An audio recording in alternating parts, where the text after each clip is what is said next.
तुम्ही एक अनोखा प्रयोग केलेला आहे आणि आपल्या छतावर पाहिलं तर विषमुक्त जे भाजीपाला तो उपलब्ध केलेला आहे. नेमकं किती वर्षापासून केलेला आहे आणि त्याची तुम्हाला त्याची संकल्पना कशी सुचली? हो, नक्कीच हा एक अनोखा प्रयोग आहे, याच्यात काही शंकाच नाही आहे. मी हे मागील 3 वर्षापासून काम करतो आहे. ॲक्च्युअल माझ्या घराचं बांधकाम लॉकडाऊनमध्ये चालू झालं आणि जेव्हा लॉकडाऊनमध्ये घराचं बांधकाम चालू झालं तेव्हा ह्या पायातली निघलेली माती मी सगळी बाजूचा जो खाली प्लॉट आहे त्याच्यामध्ये जमा केली आणि घराचं बांधकाम पूर्ण झाल्यावर मी खालची माती उचलून 1.5 फुटाचा कटडा या ठिकाणी बांधून घेतला विटांचा आणि त्या कटड्यामध्ये ही सगळी माती भरली. आणि हा एक अनोखा प्रयोग आहे. याच्यामध्ये खूप काही मजेशीर गोष्टी आहेत. एक तर याच्यात कुठलं काही रासायनिक मिश्रण नाही आहे आणि दुसरं आर्थिक फायदा जो ह्याच्यातून होतो तो खूप चांगला होतो. सर सध्या पाहिलं तर मार्केटमध्ये पाहिजे तर संपूर्ण आता विष म्हणा ते सगळं केमिकल्स भाजीपाला येतात ऐकला जातात. त्याच्यामुळे पाहिलं तर शरीराला खूप हानिकारक आहे. अटॅकचं प्रमाण वाढलेलं आहे. त्यातून आपण ते विषमुक्त भाजीपाला केलेला आहे. खूप याच्यात नेमकं आपला फायदा होणार आहे. हो, नक्कीच फायदा होणार आहे याच्यामधून फायदा असा होणार आहे.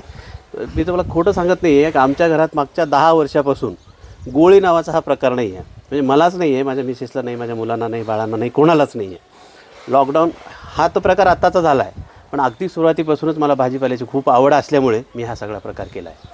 काय इतरांना आपण काय सल्ला देणार आहात आपण? मित्रांना असा सल्ला देईल की हे सहज शक्य आहे. हे कोणीही करू शकेल, कोणालाही करता येण्यासारखी गोष्ट आहे. याच्यात फार काही करण्यासारखं काही वेगळं नाही आहे आणि याच्यात फार खर्चही लागत नाही आहे. फक्त एक गोष्ट करायची आहे, कुठल्याही भाजीपाला घेताना त्याच्यावर जबरदस्ती करायची नाही. मोसमाच्या अनुसार, वातावरणाच्या घटकाच्या अनुसार ज्या मोसमामध्ये ज्या भाज्या येऊ शकतात त्याच भाज्या घेतल्या पाहिजेत.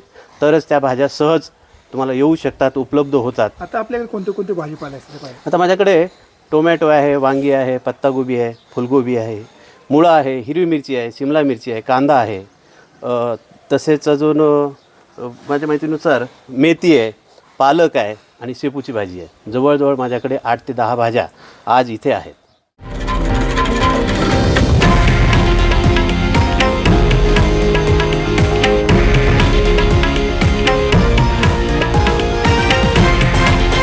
हे आहे देशातील नंबर 1 न्यूज नेटवर्क आणि आपण पाहत आहात TV9 मराठी, एकमेव.